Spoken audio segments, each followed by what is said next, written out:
I thought about doing this one like I was Ice Cube in War of the Worlds, just kind of reacting to the story on my own screen and letting you all figure out what was happening from that. But, welcome to Magic Arcanum. I'm Ryan Gomez. Behind the scenes is Nicole Burdick, and we're so glad you're here because it's story time. Now, normally I would start off by saying something like, Edge of Eternities is the latest set. But I think right now that's actually Final Fantasy.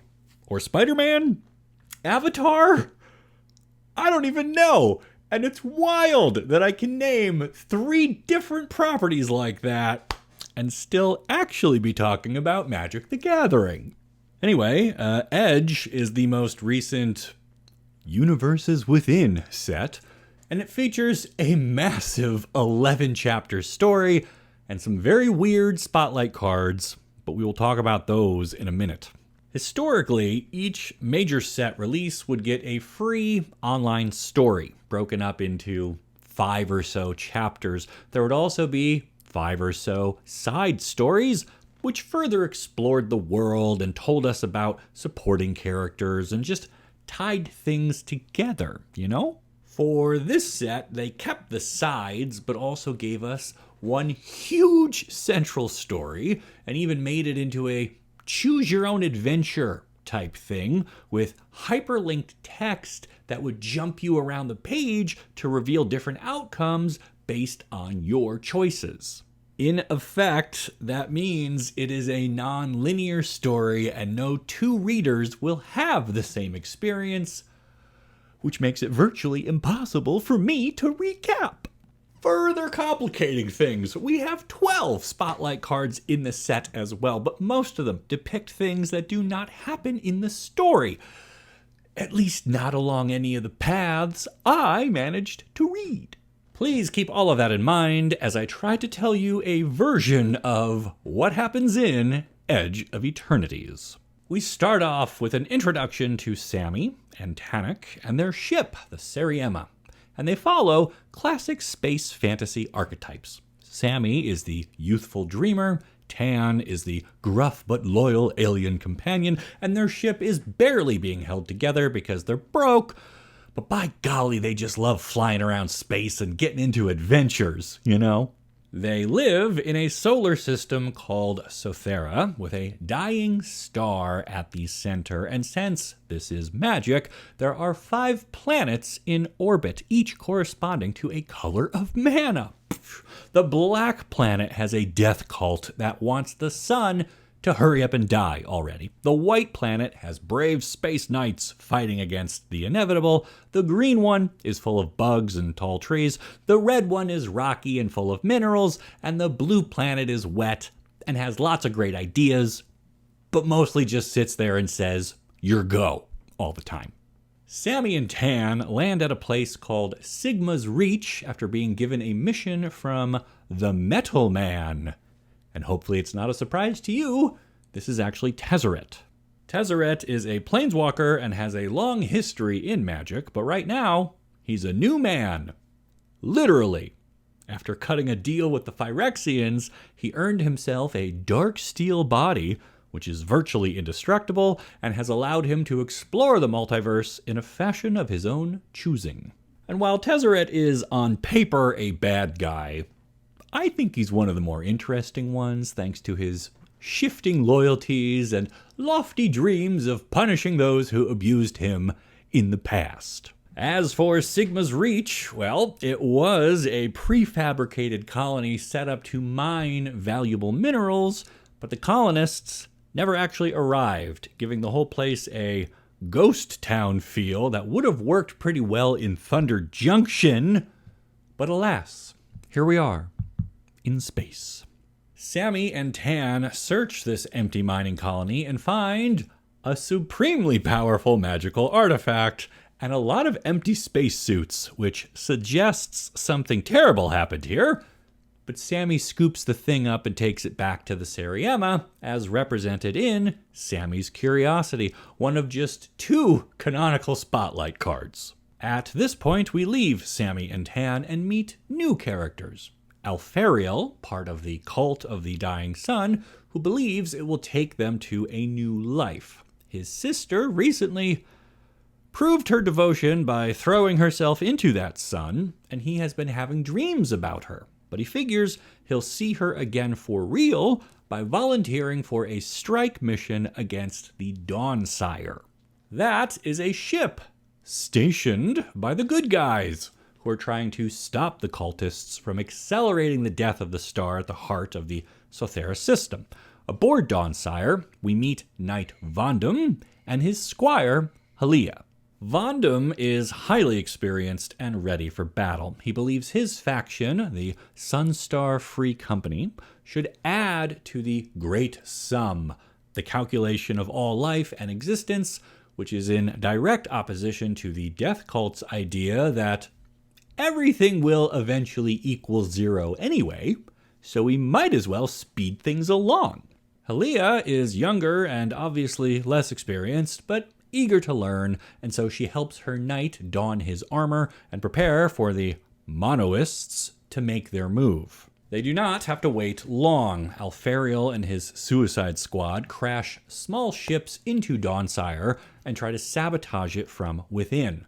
They encounter Vondum and Hylia, and Alfariel is supposed to use a mini black hole suicide pill, but instead throws it at Vondum, and while we don't get an exact spotlight card for this, Embrace Oblivion is pretty close.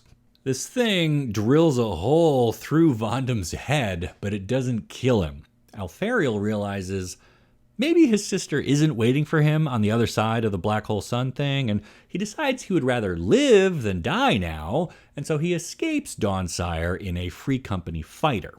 The wounded Vondum vows to chase him down. We go back to Sammy and Tan, now heading for Cavaron, the red planet, where they hope to find Metal Man and hand over the mystery rock that they picked up at Sigma's Reach. On their way down, they observe a falling ship, which crashes on the planet's surface. They land nearby and decide to go check it out, figuring someone might need help, and if not, well, they can always use some more spare parts. This turns out to be Alfariel's borrowed fighter, and he lives through the landing, and as Sammy and Tan try to help him get out of the ship, they are surrounded by other Cav, the natives of this planet. And if you're saying, hey, these guys look a lot like the Cavu on Dominaria, you're right. But no, the story never tells us if the two are connected in any meaningful way, or if it is just a coincidence. So these guys want to arrest everyone, but some quick talking from Sammy convinces the Cav to allow them to return to their ship and retrieve the magic stone first. Alfariel picks it up, and it performs a miracle by knocking out the Cav. Sammy flies the Seriema to a nearby outpost, asking for emergency landing and medical support. He is going to claim Alfariel's fighter's engines gave radiation burns to these Cav, so he rescued them but knocked them out with painkillers. His plan is to dump them on this outpost and then get out of there before anyone can figure out the truth. While there, Sammy inquires about Sigma's Reach and is told that the Moxite mined there has devalued the market for this previously valuable mineral, only Sammy knows nobody has ever actually mined anything at Sigma's Reach, and so something or someone must be artificially manipulating the market. But before we can unpack that, Vondum and Hylia show up and demand Alfariel be turned over. Vondum explains to Hylia that he believes there is a supremely powerful magical artifact within the Sothera system, and it wants to use Alfariel as its instrument. He says this stone is not a god, but it has great power. It can exploit probabilities to make unlikely things possible, or even guaranteed. It has influenced many events up to this point, and he fears it may be trying to work with the cultists to destroy what is left of the dying sun.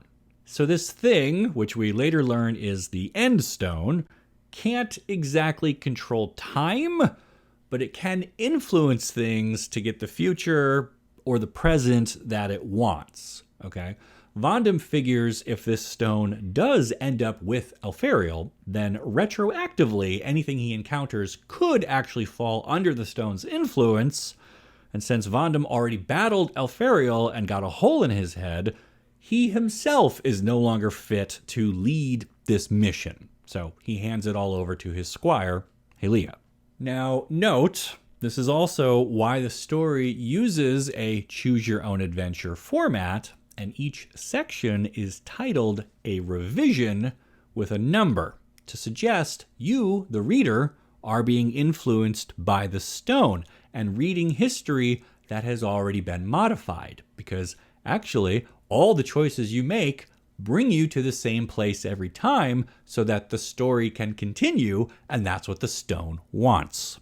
The End Stone even talks to us in the story and tells the reader that it has chosen Elfariel because he already lost his twin sister, making him half alive, half dead, which is exactly the sort of poetic cosmic balance you would expect in a story about magic rocks. Anyway, Helea finds Elfariel on the Seriema and subdues him. She messages back to Vondum and tells him to open fire on her, the ship, the rock, all of it. The Sunstar Knights Code has a protocol for dealing with artifacts of this power. They are to be destroyed, as well as anyone that is in contact with them. So she prepares to accept her fate. Tan and Sammy come back to their ship after going to look for fuel and supplies, but Helea cannot afford any more surprises, so she cuts them both down and waits for the rain of laser fire to consume her. Only, guess what? The End Stone, in the hands of Elfariel, performs another miracle and gives us a revision so that Elfariel is the one who subdues Helea instead, which means Sammy and Tan don't die as they board their own ship. Now they get to hop in and take off and try to make a run for it. Now remember, this stone does not travel through time itself. It manipulates probabilities to get the future it wants. It doesn't matter how unlikely something was to happen. The stone can basically force it to happen, and then it just tells us, the reader, that this is what happened. For the record, I don't think the stone's powers are very well defined in the story, and the card doesn't line up with it at all, right? I mean, it should scry 1 before you draw the extra card, at least. It also definitely doesn't set anyone's life to half at any point, but whatever. Back to the story. Sammy, Tan, Elfariel, and Helea are leaving the planet on the Seriema when they realize Vondum's ship is obliterating the Cav outpost behind them, killing thousands of innocents. Helea jumps on the radio and tries to tell Vondum he should be blowing up her and the rock and the Seriema, but Vondum refuses. And Helea realizes that her faith in adding to the greater sum may be somewhat misplaced. You see, like many white mana-aligned characters, the Sunstar Knights of the Free Company are bound by their doctrine and are inflexible in matters such as this. They believe that the stone is dangerous, but so is anything it touched, which includes this outpost on the Cav planet, and so it must be reduced to atoms.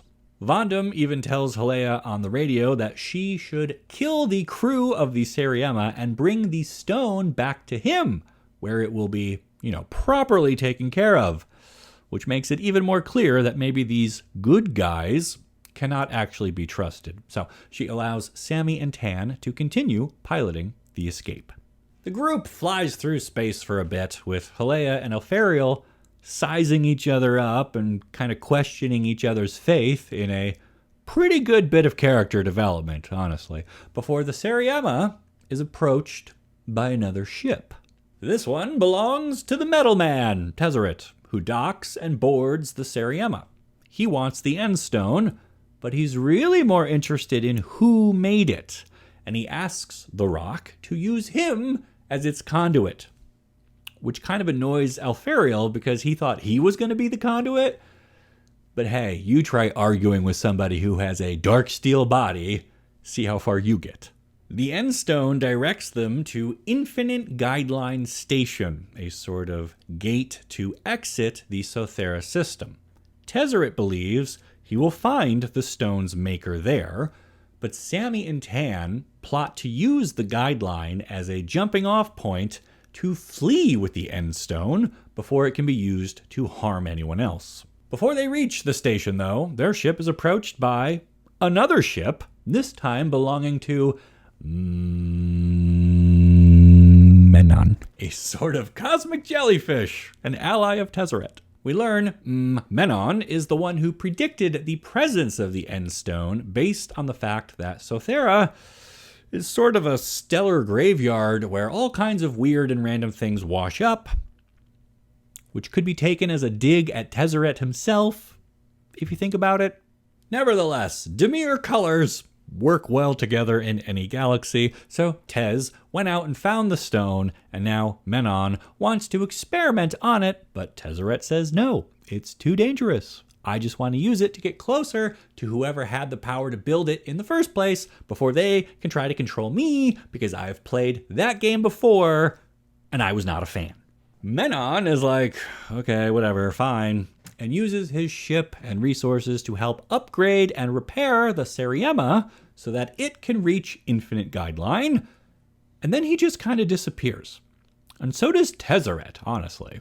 I mean, he's still on the ship, and we're told he is casting spells to, help improve their abilities for stealth or whatever, but I don't think he talks to anyone for the rest of this chapter or the next, which is kind of odd because everyone else on board starts cooking up their own plans. Sammy wants to hijack a special booster sled from the station, which will allow him to leave the system, and Hylea realizes her purpose now will be to protect Elfariel and bring him to the Free Company for justice, but also beg his pardon, while also investigating if Vondum went crazy from the hole in his head or has always been a fanatic, and she just didn't realize it.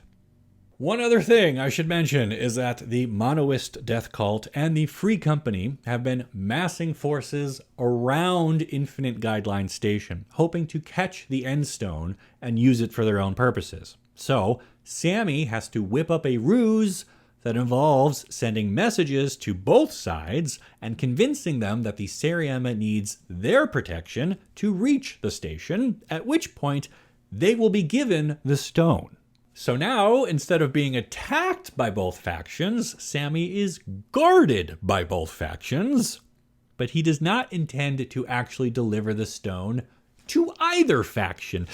It's a bold strategy, Cotton. Let's see if it pays off. Our group reaches the station, and Sammy speaks with a station operator with the title Checkmate Mantis. Badass.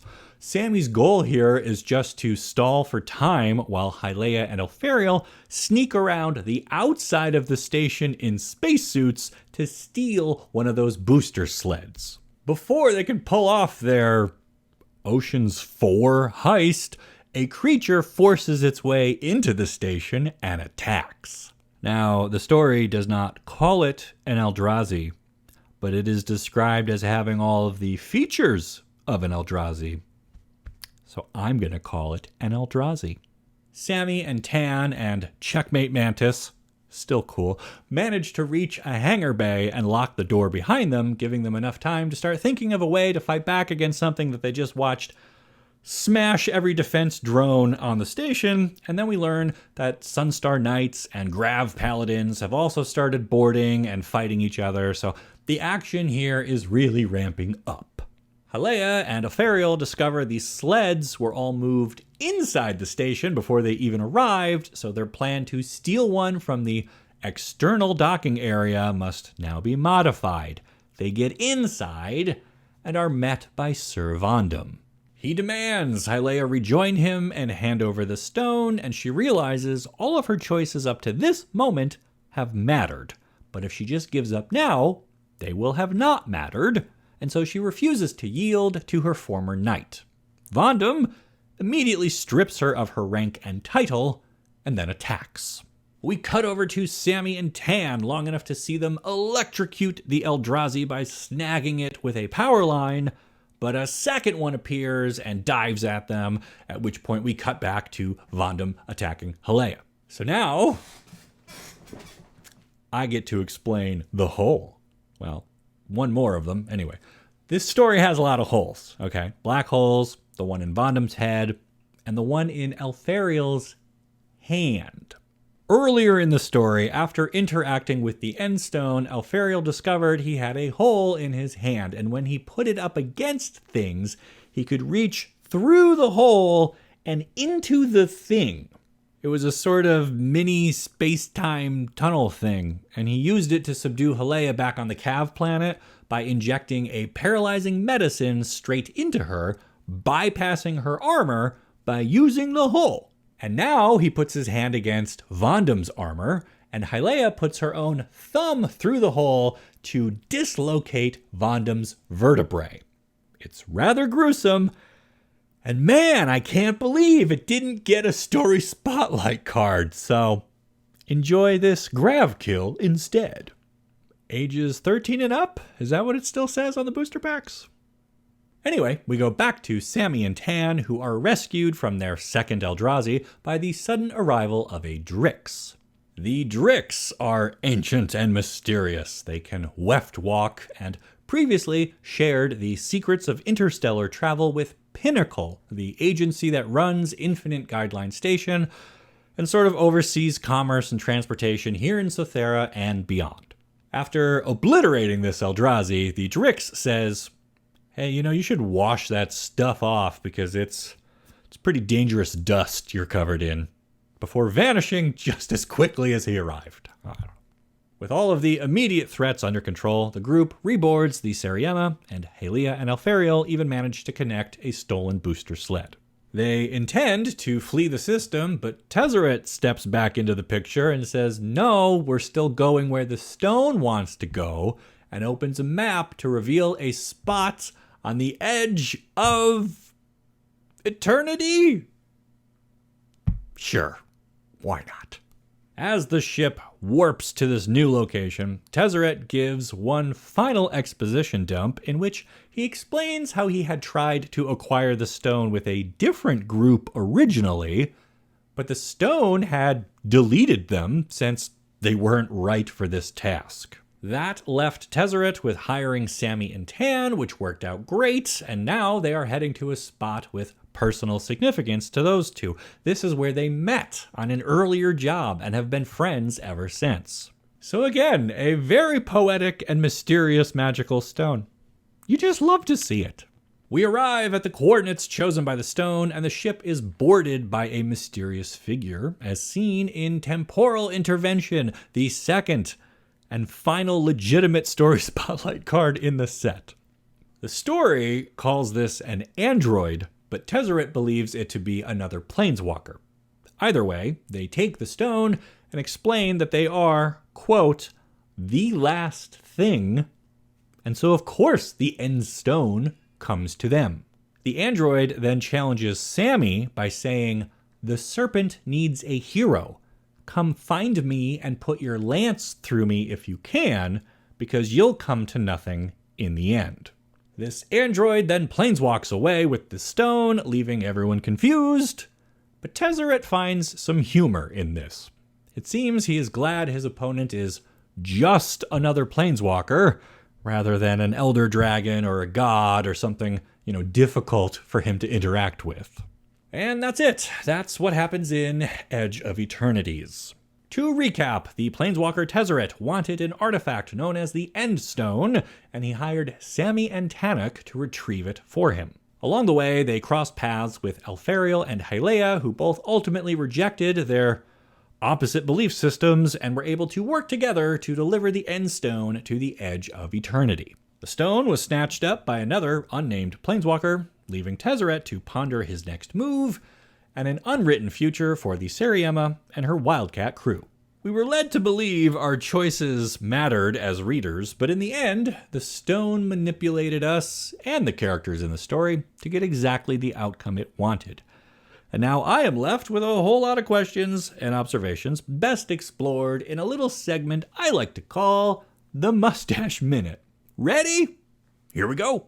Okay, so I remain a firm believer that a player should be able to pick up the cards from the set and be able to tell what happens in the story. Maybe not every little detail, but it should be obvious who the good guys are, who the bad guys are, what they're fighting over, and, if important, who wins, who loses, who dies. That sort of stuff. Especially given that for each set for the last, 10 years now, we have had dedicated story spotlight cards. But in times when those are still not enough, I feel you should need, at most, the set's main story to set you straight. And by that measure, Edge kind of fails, right? We've got spotlights that don't really line up with the major beats of the story. Oh, but we still had room to reference Among Us, which I will forever link with the 2020 COVID lockdowns, which makes this new Magic set already feel dated. In the story, there are also references to Star Wars when someone says they have a bad feeling about this, and to Dune when they talk about walking with rhythm to attract the worm. Now, sure, these things can be fun moments for people in the know, but they also undermine the story's own originality. It's almost like they're still not confident in their own world building and assume the only way to get players to engage with these characters is to remind them of other popular characters. Further complicating things is the choose your own adventure aspect, which I think was neat, but could have been better saved for a plane we were already familiar with, so it would be more clear what's actually changing, if anything, like maybe Zendikar, which is an adventure type world, and maybe Nahiri's influence could guide a party to a key artifact, or use it for multiple choice tests at Strixhaven or something. I mean, the set has an underlying theme of like destiny, inevitability, choosing your path through the cosmos, and the stone influencing choices to get the events it wants, and the reader getting strung along to make us question everything, much like our protagonists. I mean, that is a cool bundle. It gets a little confusing at times, though. It kind of reminds me of the Entity from the latest Mission Impossible movies, where you can't ever be sure you're not playing right into this thing's desires, even when you're trying to isolate or destroy it. Maybe that's what it wants. But ultimately, our heroes never outwit the End Stone. They never learn who made it, or why, or how it wound up here, or why it wanted to get into the hands of that mysterious other planeswalker. It was just a supremely powerful magical artifact in a set with something called the Dominion Bracelet, which we never see, unless that one's in a side story. I have to confess, I've not read those yet. For anyone who hasn't figured it out, Arcanum is no longer my full-time job, and finding the time and energy to read these massive stories and their side stories, and study the sets, and write the scripts, and record, and edit, and animate, it has become quite a chore. Which is why I put so much emphasis on the need for the stories to be clear and connect with the cards in a direct way. I used to be a highly enfranchised player, an ambassador for the game even. But the insane speed of set releases and the melting pot that is Universes Beyond has left me dazed. If Wizards wants me to continue to open my wallet and continue to actually care about the characters, locations, and events depicted on these little cardboard rectangles, then they have got to cut through their own noise. And with the Edge of Eternities, I got a lot of static. Sothera is vast, but we mostly followed action from an empty Sigma's Reach to a brief scene on the Dawnsire, then to the surface of one planet out of the 5, then to a space station mostly filled with robots, and 2 Eldrazi. Oh, I didn't even mention it yet. This whole story was really about looking for a cat. Yeah, Sammy had a pet cat named Miri who teleported away when she was scared, because cats can do that in this part of the multiverse, and Sammy has been looking for the cat ever since. They found her on Infinite Guideline Station near the end while fighting the Eldrazi inside a sealed stasis cask, basically frozen in time. But no, we never learn why the cat shares a name with one of the most famous cats in all of Magic the Gathering. It is just one more mystery lost to the stars at the edge of Eternities. But what do you think? Was this a good introduction to a new setting for a game largely about wizards and dragons? Or was it too much science fiction and not enough science fantasy? Let me know in the comments, and while you're down there, make sure you like the video and subscribe to the channel so you don't miss the great stories you'll only find here on Magic Arcanum. We'll see ya!